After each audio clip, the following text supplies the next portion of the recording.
Baik, Bapak Ibu, kemarin kita dari Siai ya pergi ke bakti sosial di Podomoro, ke Panti Jompo di sana. Lalu kita juga ke panti asuhan namanya, saya lupa namanya itu.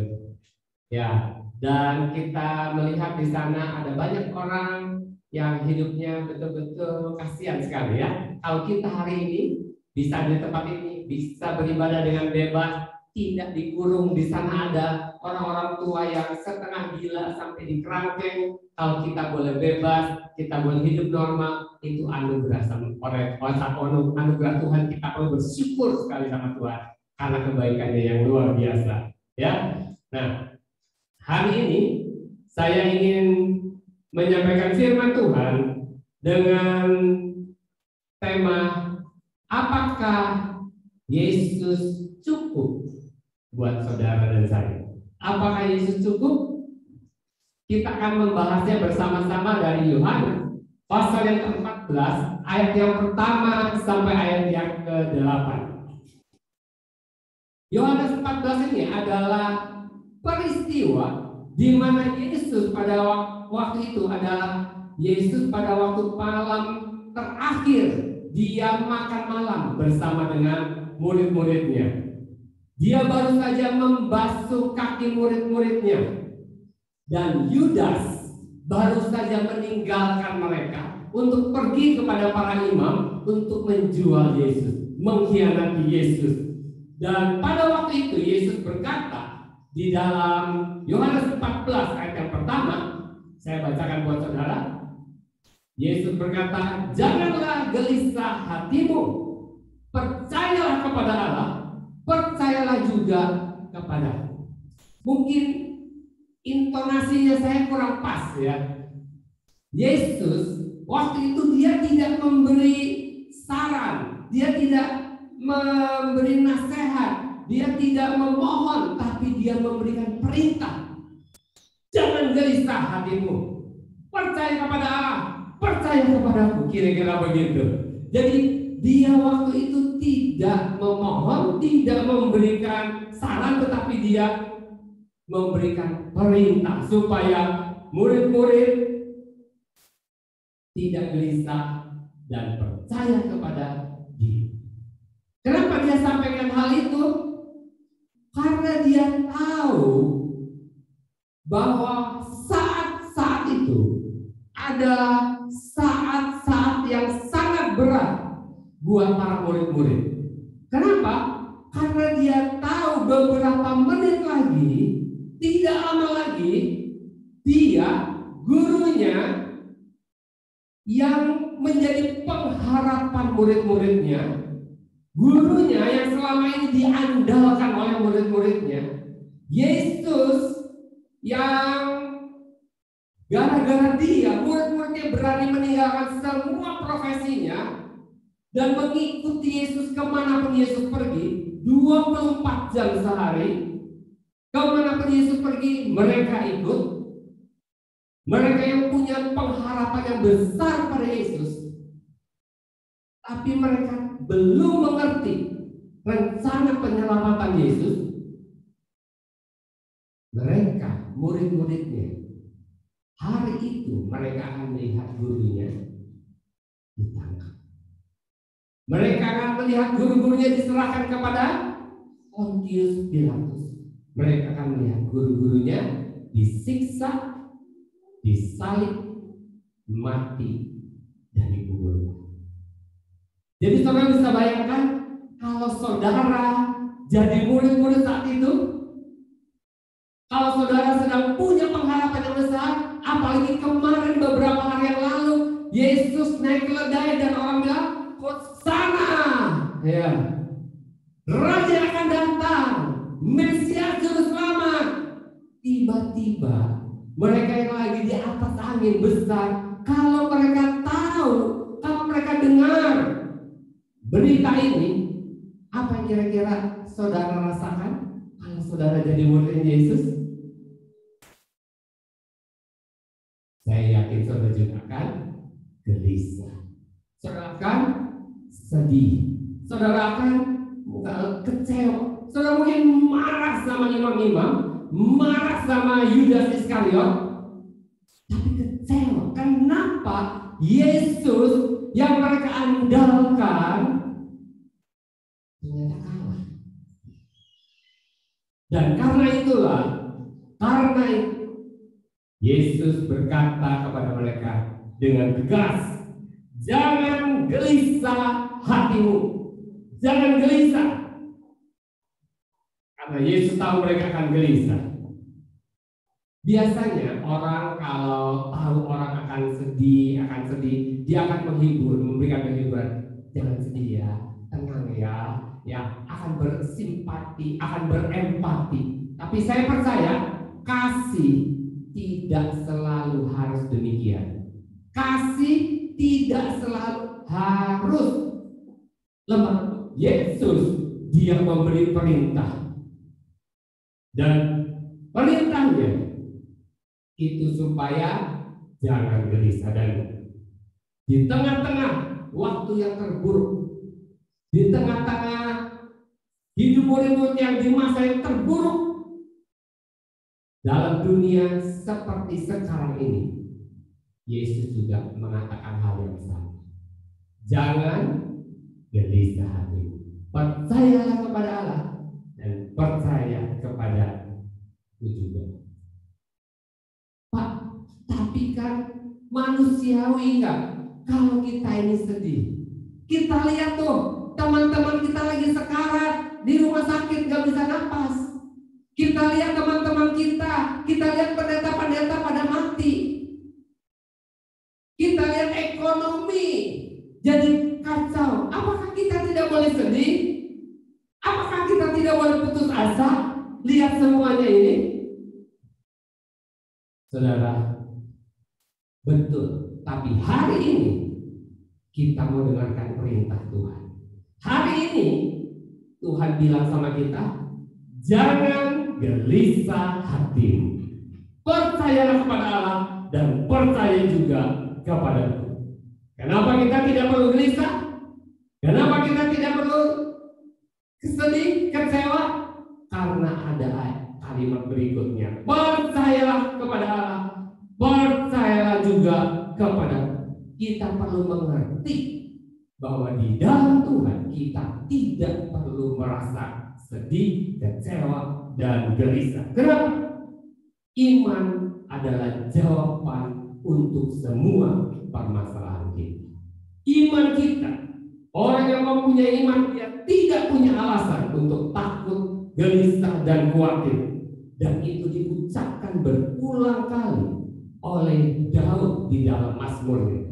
Dikatakan, sebab itu kita tidak akan takut sekalipun bumi berubah, sekalipun gunung-gunung goncang di dalam laut, namun aku akan tetap berlari-lari di dalam Tuhan, bersorak-sorak di dalam Tuhan yang menyelamatkan aku.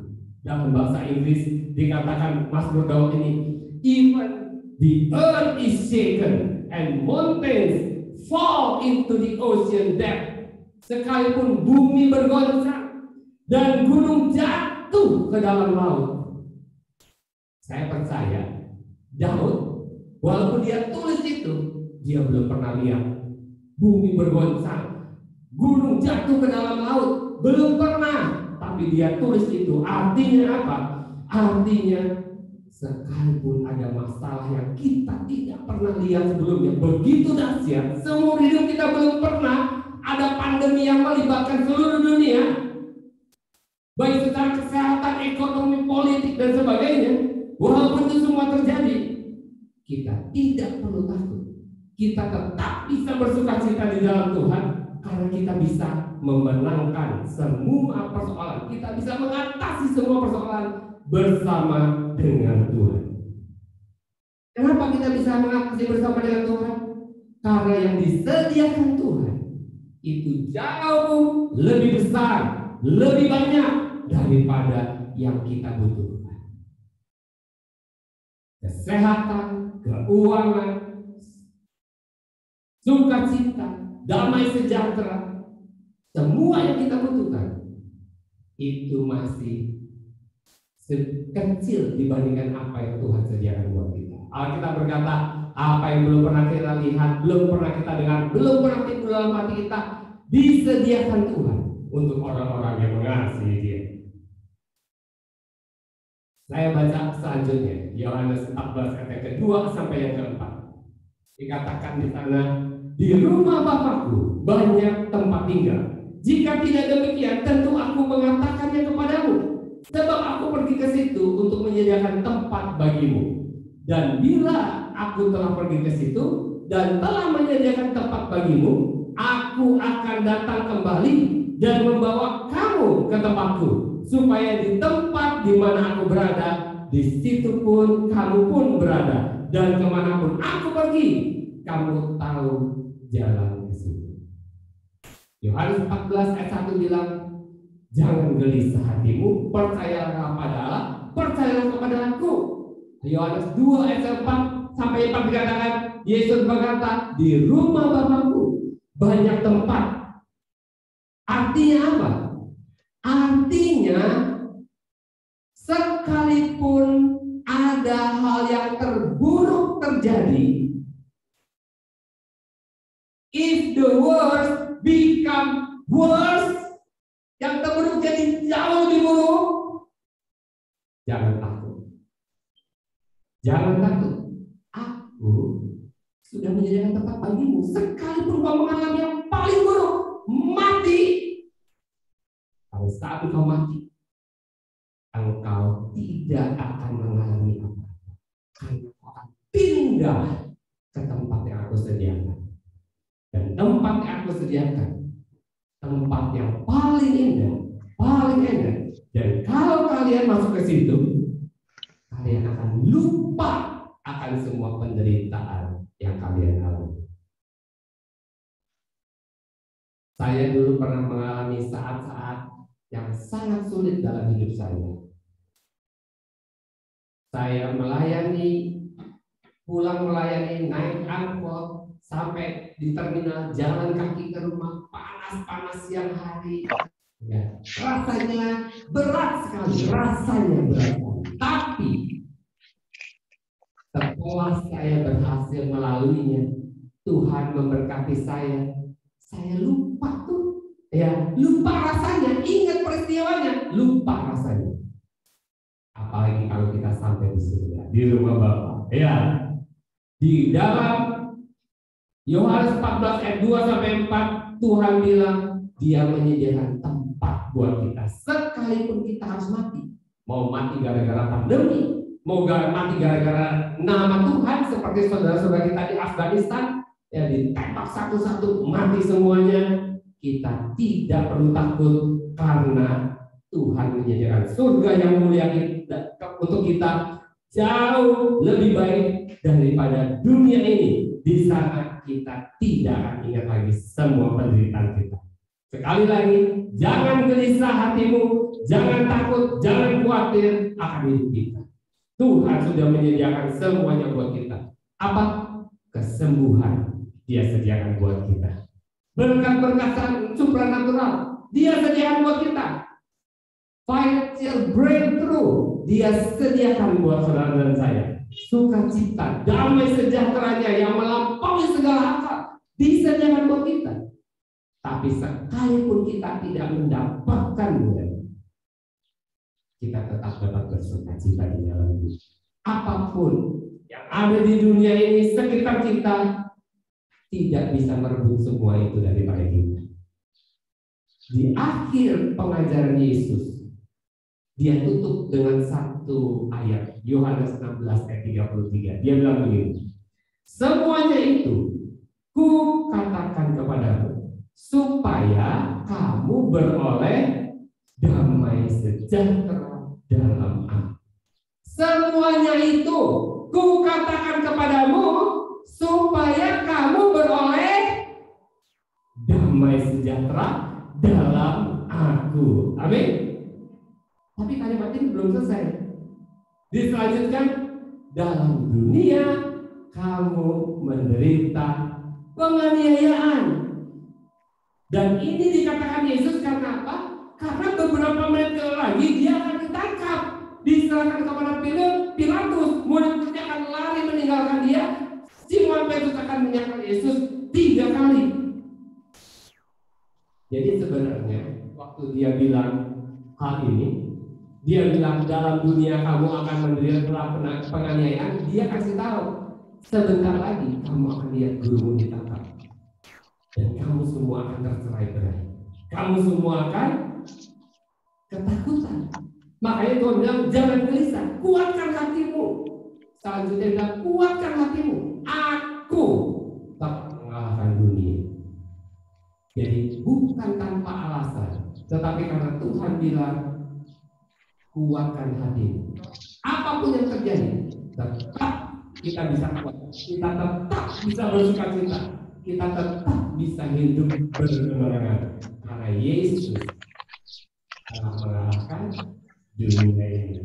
Dia telah mengalahkan iblis di atas kayu salib. Ya, jadi kita tidak perlu. Dan bukankah ini hal yang luar biasa? Dimanapun kita, bagaimanapun keadaan kita, kondisi kita, dia sudah menyediakan janji yang sangat berharga buat kita. Dan walaupun dalam keterbatasan kita tidak bisa menerimanya, dia tetap menyediakan surganya buat saudara dan saya yang tetap percaya kepada dia. Dia sudah mengantisipasi semuanya. Dia tahu keterbatasan saudara dan saya. Sebagus-bagusnya apa yang ada di dunia, jauh lebih baik apa yang ada di surga.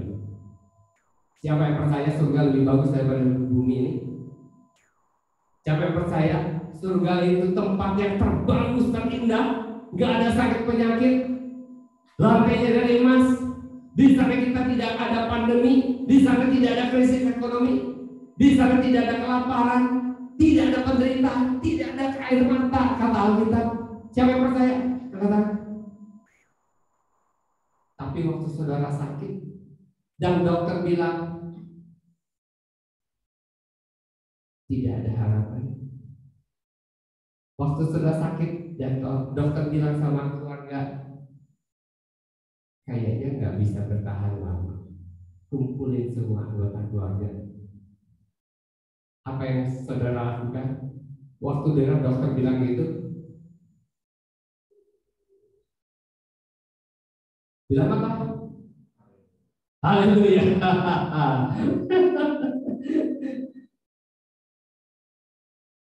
Kalau surga itu tempat yang sangat indah, siapa yang mau pergi ke sana? Siapa yang kalau mati mau ke sana? Bukan garuk-garuk, mati. Ya, siapa yang mau pergi ke sana? Banyak orang sakit ketika dokter bilang tidak ada pengharapan, mereka menangis. Hidup yang sengsara penuh dengan penderitaan. Itu nyanyinya, nangis ya. Katanya surga tempat yang enak, jauh lebih bagus daripada bumi ini. Tapi kita mau pergi ke sana, nangis, sedih.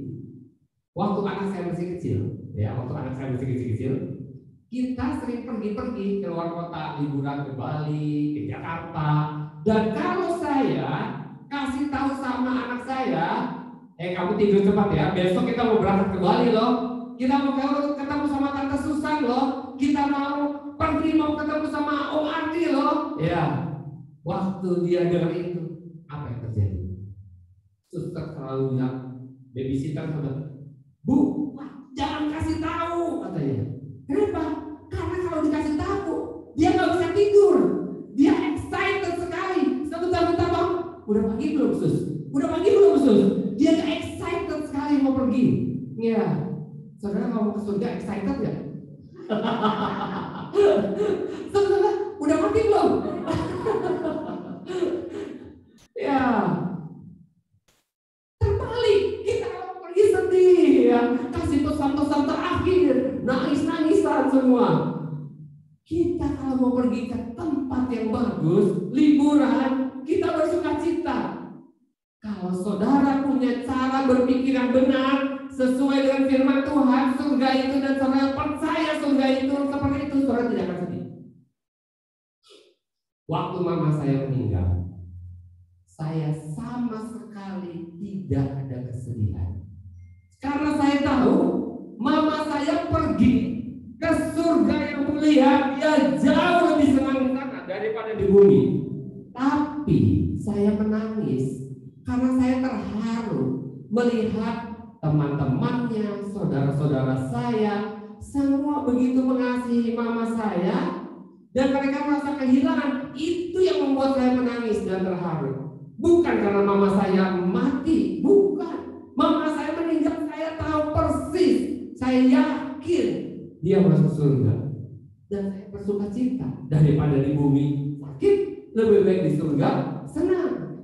Ya, jadi saudara harus punya cara berpikir yang benar. Dan kalau saudara punya cara berpikir yang benar, maka saudara sama sekali tidak perlu merasa gelisah dan takut menghadapi kematian. Saya akan baca beberapa ayat supaya saudara tidak pernah lagi gelisah dan takut. Ya, saya akan baca dari Filipi 1 ayat 21 sampai ayat 25. Filipi 1 ayat 21 sampai 25 saya akan bacakan buat saudara. Karena kata Paulus, bagiku hidup adalah Kristus dan mati adalah keuntungan. Tetapi jika aku harus hidup di dunia ini, itu berarti bagiku bekerja memberi buah. Jadi mana yang harus aku pilih? Aku tidak tahu. Aku didesak dari dua pihak. Aku ingin pergi dan dia bersama-sama dengan Kristus. Itu memang jauh lebih baik. Tetapi lebih perlu untuk tinggal di dunia karena kamu. Dan dalam keyakinan ini, tahulah aku akan tinggal dan akan bersama-sama lagi dengan kamu sekalian, supaya kamu makin maju dan bersukacita dalam ini. Saya percaya kalau Paulus bisa punya sikap seperti ini, kita juga bisa.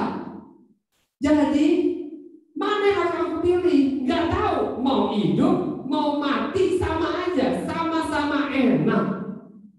Mau hidup, mau mati sama-sama dengan penuh sukacita kita. Jadi nggak perlu gelisah, nggak perlu takut menghadapi hidup ini. Pandemi apapun kita tidak perlu takut. Kenapa? Hidup di dunia, artinya rencana Tuhan belum selesai. Kita perlu bekerja. Kalau hidup kita belum selesai, ada tugas, berarti Tuhan tahu kita punya kemampuan.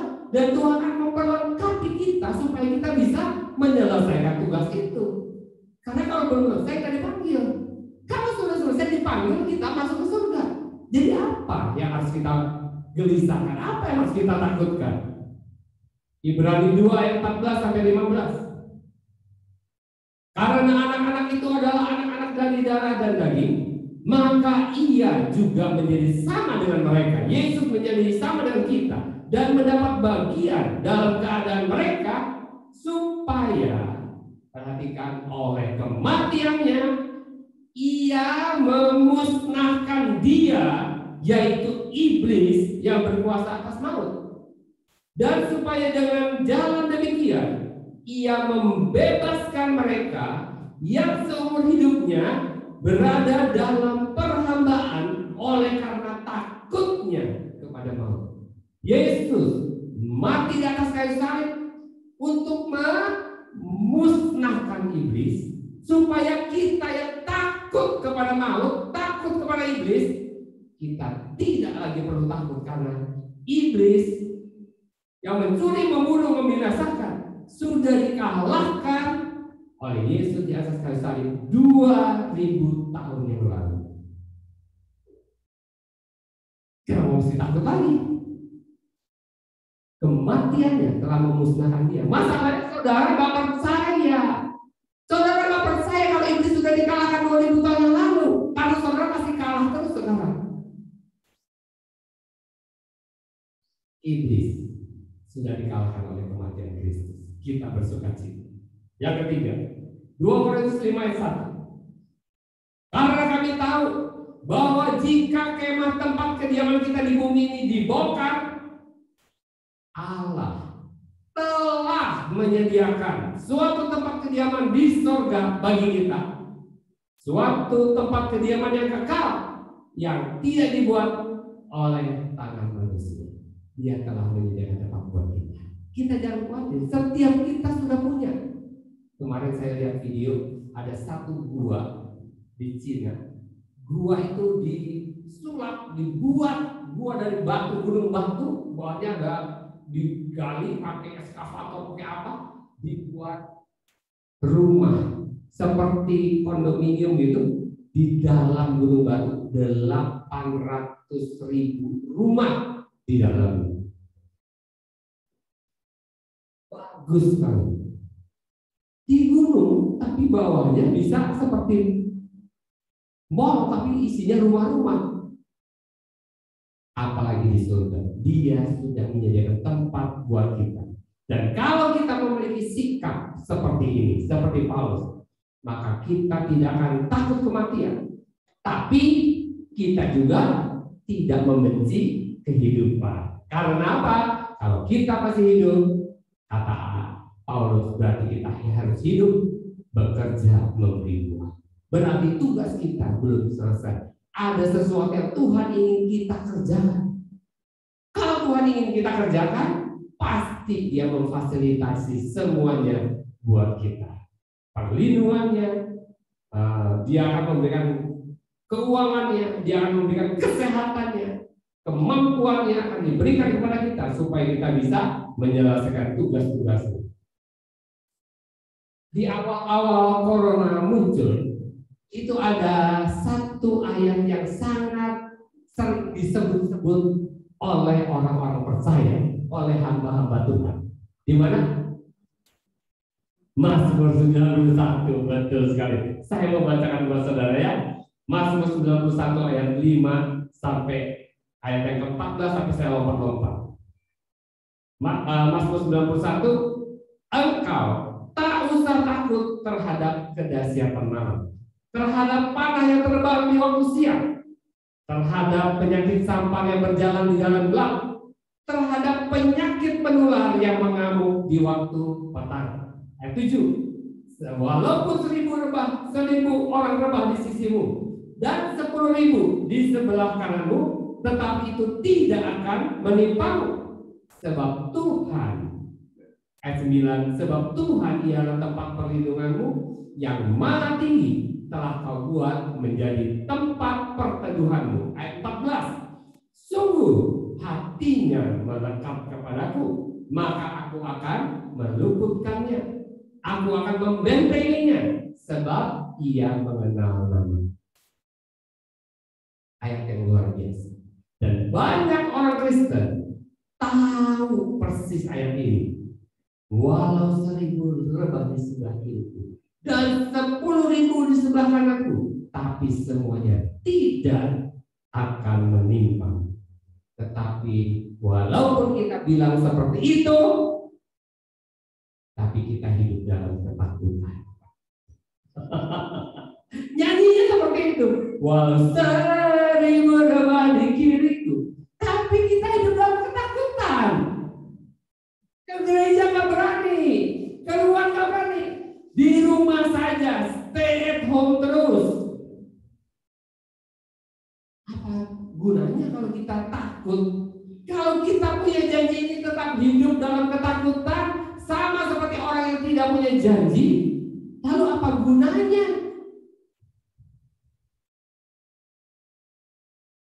Mereka bilang, iya Pak, janji sih janji, tapi perlu hikmat. Perlu hikmat katanya. Lihat tuh, banyak yang mati. Lihat tuh, banyak yang terpapar COVID. Saudara, kita memang sedang hidup dalam peperangan. Dan kalau ada perang, pasti ada korban. Gak ada perang, gak ada korban, gak ada. Perang itu pasti ada yang mati, ada yang hidup. Tapi kita lebih dari pemenang. Bedanya di situ. Kalau saudara jadi petinju, gak ada petinju gak pernah kena pukul. pukul. Bisa kena pukul, tapi bukan berarti kalau kena pukul kalah. Bukan. Ya, kena pukul bukan berarti kalah. Ya. Jadi kita tidak perlu takut. Banyak orang hidup ketakutan karena melihat dampak COVID-19 merambah sektor ekonomi. Padahal mereka hafal Matius 6 ayat 33. Carilah dahulu kerajaan Allah dan kebenarannya, maka segalanya akan ditambahkan kepadamu. Cuma hafal ayatnya, tapi tidak percaya. Filipi 4:19, Allahmu akan mengurus segala keperluanmu di dalam Kristus Yesus. Hafal ayatnya, tapi tidak percaya maknanya. Lalu kalau gitu buat apa Tuhan memberikan kepada kita selengkap senjata Allah? Kalau kita dikasih senjata sama Tuhan, selengkap senjata Allah, senjata untuk apa? Untuk maju ke medan peperangan, untuk menyerang, untuk melawan. Betul kan? Kalau kita dikasih senjata dalam kondisi damai gini, saudara diperlengkapi dengan senjata, baju tahan peluru, pistol, M16, pisau, topi tentara atau apa sih namanya? Ya, dikasih semuanya, nggak ada perang. Gunanya apa? Pajangan, betul. Yang ada gunanya. Kalau Tuhan kasih, berarti saudara memerlukan semuanya itu karena kitanya ada di dalam medan peperangan. Banyak orang bilang, iya Pak, tapi janji itu hanya untuk Daud Pak. Mazmur 91. Mazmur 91 hanya untuk orang Israel katanya. Kalau hanya untuk orang Israel, kita sobek aja, kita buang. Buat apa kita memenuhi otak kita dengan Mazmur 91 kalau bukan buat kita? Ditulis di Alkitab, karena itu untuk setiap orang yang percaya. Saudara tidak akan pernah mengalami janji-janji Tuhan ini di Mazmur 91 ini selama saudara lebih percaya kepada apa yang saudara lihat dengan mata jasmani saudara. Selama saudara lebih percaya kepada sosial media, selama saudara lebih percaya kepada dokter, selama saudara lebih percaya kepada lab daripada kebenaran firman Tuhan, saudara tidak akan pernah mengalami janji-janji ini. Roma 3 ayat 4 berkata, Allah adalah benar dan semua manusia pembohong. Allah adalah benar dan semua manusia adalah pembohong. Lanjut, Yohanes 14 ayat 4 sampai ke 6. Yohanes 14 ayat 4 sampai 6. Dan kemana aku pergi, kamu tahu jalan ke situ. Dan kemana aku pergi, kamu tahu jalan ke situ. Thomas bilang, Tuhan, kami tidak tahu kemana kau pergi. Jadi bagaimana kami tahu jalan ke situ? Tuhan bilang, kamu tahu. Thomas bilang, kamu salah. Yesus, guru, kamu salah. Kami nggak tahu. Yesus bilang, akulah jalan dan kebenaran dan hidup. Tidak ada seorang pun yang datang kepada Bapa kalau tidak melalui aku. Kalau Tuhan bilang tahu, berarti kita tahu. Tapi Thomas berkata, enggak tahu. Dan kita seringkali seperti itu.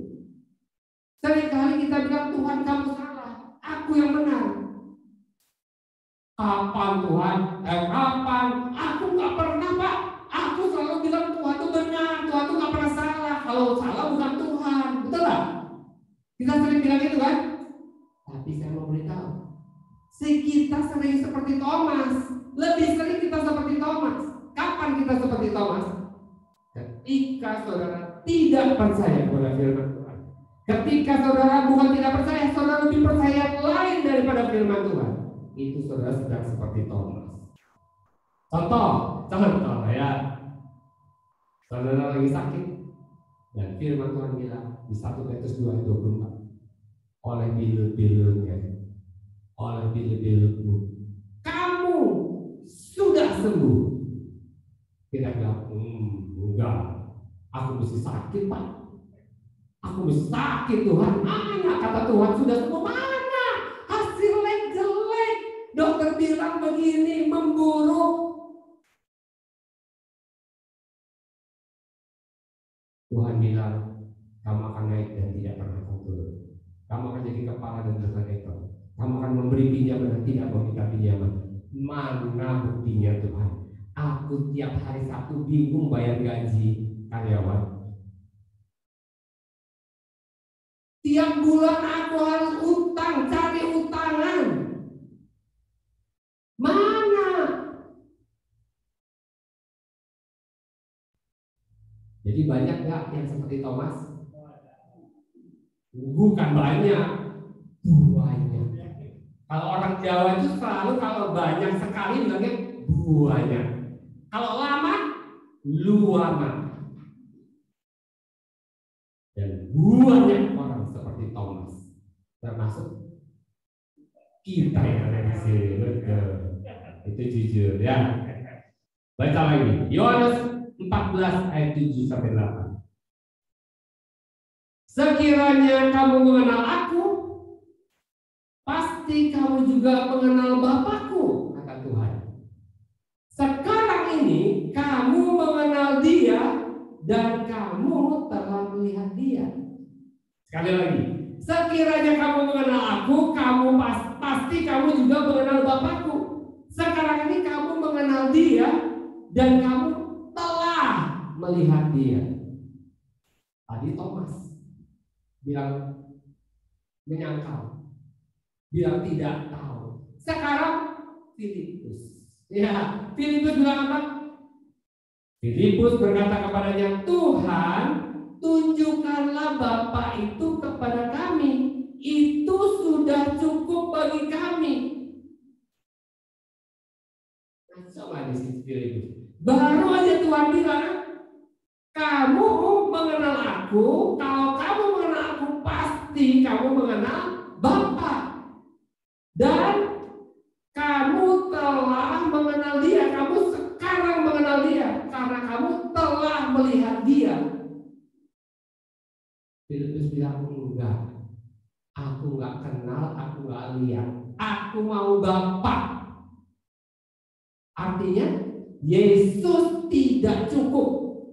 Perlihatkan Bapa, perkenalkan Bapa, itu cukup buat aku. Berarti kalau nggak lihat Bapa, hanya lihat Yesus, nggak cukup, nggak puas. Artinya buat Filipus, Yesus tidak mewakili Bapa. Ya, Yesus tidak sama dengan Bapa. Saudara, salah satu hal positif dari COVID-19 adalah sebagai alat ukur. Alat ukur apa? Apakah Yesus cukup buat saudara? Apakah Yesus saja cukup buat saudara? Jika saudara harus stay at home, nggak boleh kemana-mana, hanya bisa diam di rumah bersama dengan Tuhan, berdua saja dengan Tuhan, apakah itu cukup buat saudara? Apakah saudara tetap bisa bersukacita dan bersyukur bersama dengan Tuhan berdua? Atau bosan? Daud bilang lebih baik 1 hari di pelataran daripada 1000 hari di tempat lain. Kalau kita lebih baik 1000 hari di tempat lain daripada 1 hari, 1 jam setengah di rumah Tuhan. Betul atau betul? Kalau ada acara lain, kita nggak ke gereja karena nggak ada acara, bosan di rumah.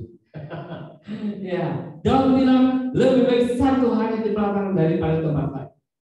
Kalau itu berlaku buat saudara, sama seperti Daud bilang begitu, itu artinya saudara, Yesus cukup buat saudara. Itu alat ukur buat kita.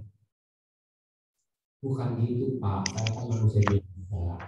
Saya butuh hiburan dong, saya butuh kuliner, saya butuh berelasi dengan teman-teman, saya kan harus kerja, memenuhi semua kebutuhan. Bukan hanya mikirin hal rohani saja, bukan Tuhan saja. Saya mau beritahu sama saudara, kalau Tuhan hanya bisa memenuhi kebutuhan rohani kita, kalau Tuhan tidak bisa mencukupi kebutuhan jasmani kita, kalau Tuhan tidak bisa memenuhi kebutuhan emosional kita, kalau Tuhan tidak bisa memenuhi kebutuhan finansial kita, artinya buat kita Yesus tidak cukup. Yesus, dia bisa memenuhi semua kebutuhan. Apa yang menyebabkan Yesus tidak sama dengan Bapa? Apa yang membuat Filipus berpikir seperti itu coba? Filipus 3,5 tahun dia ikut Yesus. 3,5 tahun dia ikut Yesus. Apa yang dia lihat? Dia lihat semua perbuatan Tuhan Yesus. Yesus membuat orang buta. Yesus membuat orang lumpuh berjalan. Yesus membuat orang mati bangkit. Yesus membuat Bapak bisa tahu di mati ini. Yesus dia bisa melakukan segala sesuatu. Badai dia perintahkan tenang. Orang-orang Farisi, imam-imam menjebak Yesus dengan pertanyaan-pertanyaan. Yesus bisa menjawab. Yesus ditempatkan di bagian mundur kena, maju kena. Dia tetap bisa lolos.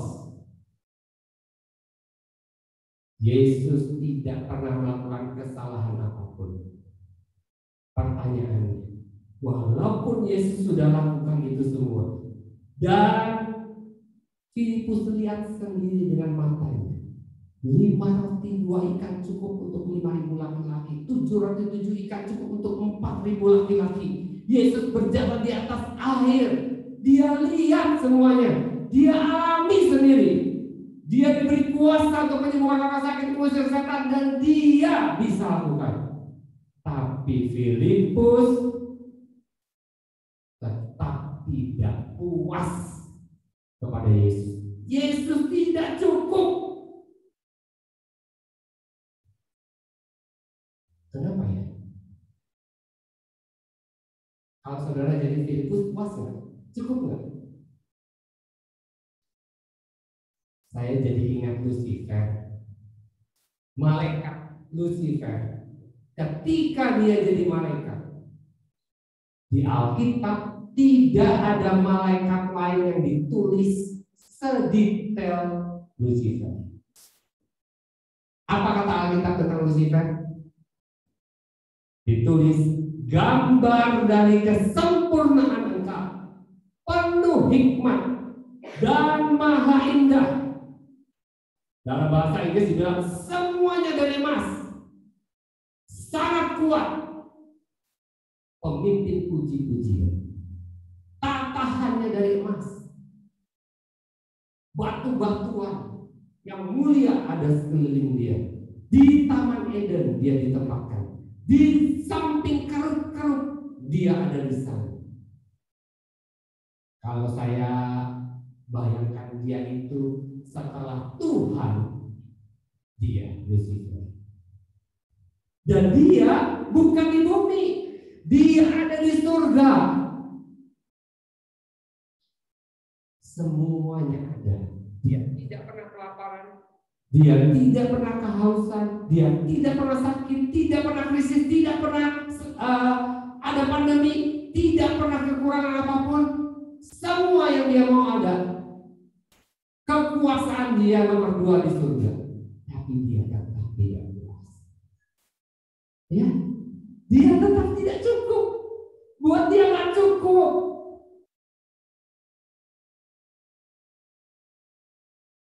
Setelah dia jatuh, nggak jadi malaikat lagi, jadi iblis, dia juga yang selalu membuat manusia merasa Tuhan tidak cukup. Yesus tidak cukup. Apapun kalau saudara semua kebutuhan saudara dicukupi seperti Lucifer, tapi kalau saudara dengar suaranya, saudara tetap tidak puas. Tahu dari mana saya? Tahulah, Adam dan Hawa. Adam dan Hawa punya apa? Seperti dan serupa dan segambar dengan Tuhan. Di mana tempatnya? Taman Eden. Apa jabatannya? Penguasa dunia ini. Seluruh alam semesta ini, dunia dan semua isinya ada di bawah kuasa Adam dan Hawa. Apakah mereka pernah protes? Apakah mereka pernah komplain? Apakah mereka pernah tidak puas? Apakah mereka pernah tidak taat? Tidak pernah. Tapi begitu ketemu sama iblis, langsung tidak puas, langsung tidak taat, langsung tidak percaya kepada Tuhan. Jadi hati-hati saudara. Ya, kalau saudara tidak puas, rasanya Tuhan tidak cukup, ini kurang, itu kurang, mana Tuhan mana? Dari mana itu?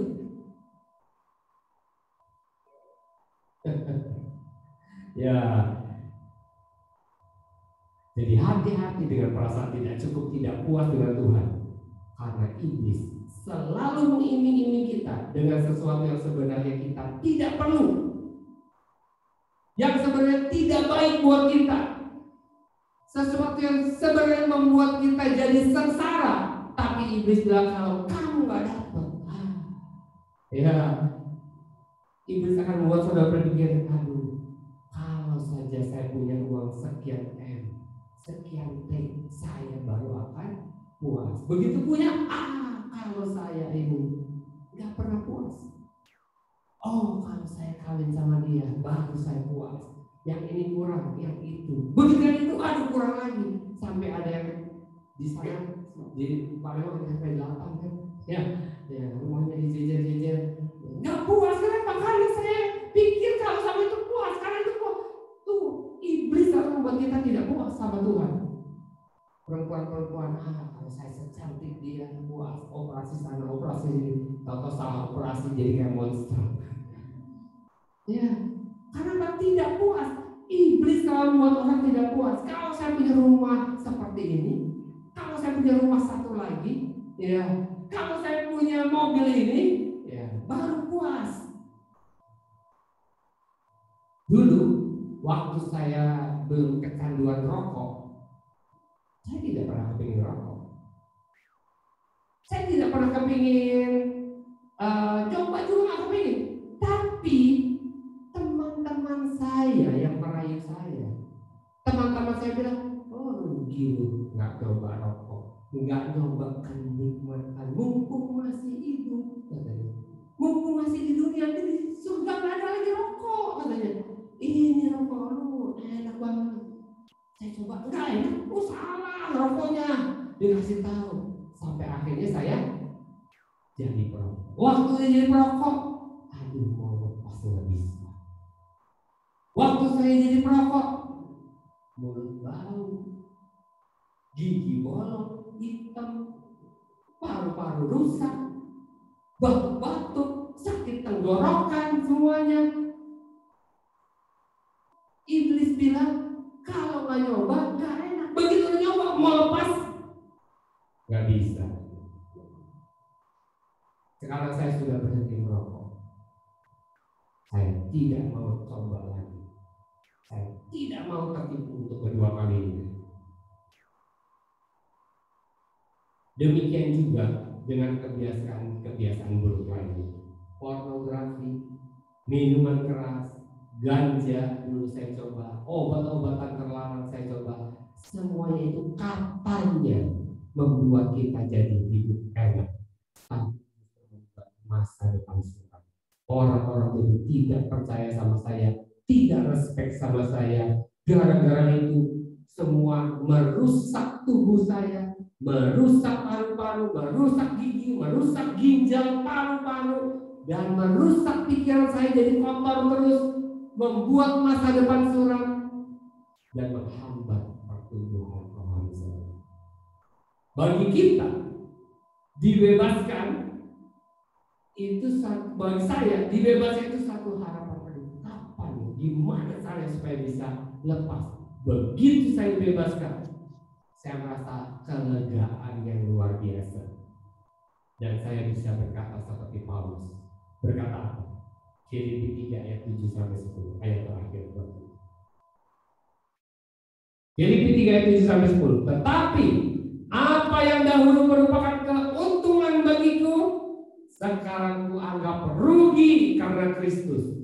Malahan segala sesuatu ku anggap rugi karena pengenalan akan Kristus Yesus Tuhanku lebih mulia daripada semuanya. Oleh karena Dialah aku melepaskan semuanya itu dan menganggapnya sampah, supaya aku memperoleh Kristus dan berada di dalam Dia, bukan dengan kebenaranku sendiri karena mentaati hukum Taurat, melainkan dengan kebenaran karena kepercayaan kepada Kristus, yaitu kebenaran yang Allah anugerahkan berdasarkan kepercayaan. Perhatikan, yang ku kehendaki, kata Paulus, ialah mengenal Dia dan kuasa kebangkitannya dan persekutuan di dalam penderitaannya, di mana aku menjadi serupa dengan Dia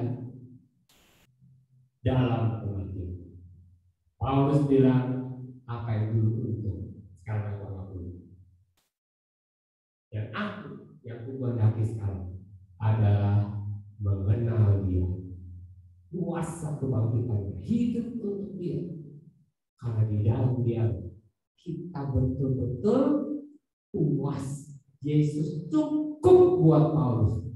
Sekalipun ada di dalam penderitaan, dia keluar masuk penjara dan akhirnya dia dihukum mati. Tetapi dia bilang, aku puas, aku lega, aku mengakhiri pertandingan yang baik, sudah tersedia bagiku mahkota kebenaran.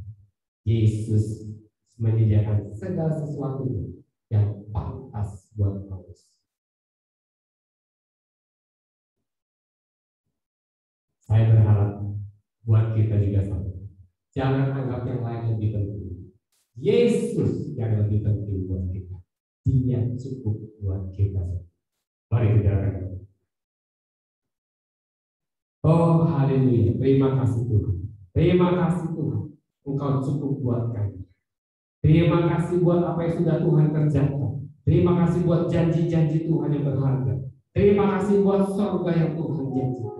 Terima kasih buat hidup di dunia ini, buat tugas-tugas tanggung jawab kewajiban kami hari ini.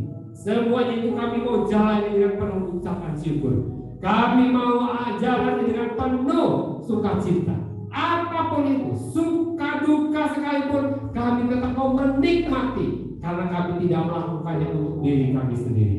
Kami melakukannya semata-mata untuk menggenapi rencana Tuhan. Kami lakukan semata-mata untuk kemuliaan Tuhan. Tuhan, aku berdoa buat setiap anak-anakmu yang hadir pada pagi hari ini, supaya mereka menyadari betapa enaknya, betapa sukacitanya pengharapan di dalam Tuhan. Kami tidak akan pernah putus pengharapan. Di surga, di bumi, sama saja. Kami tahu selama Engkau bersama-sama dengan kami, kami tidak perlu gelisah, tidak bertakut, tidak perlu khawatir. Berkati anak-anakmu semua Tuhan. Di dalam nama Tuhan Yesus. Haleluya. Amin. Tuhan Yesus memberkati saudara semua.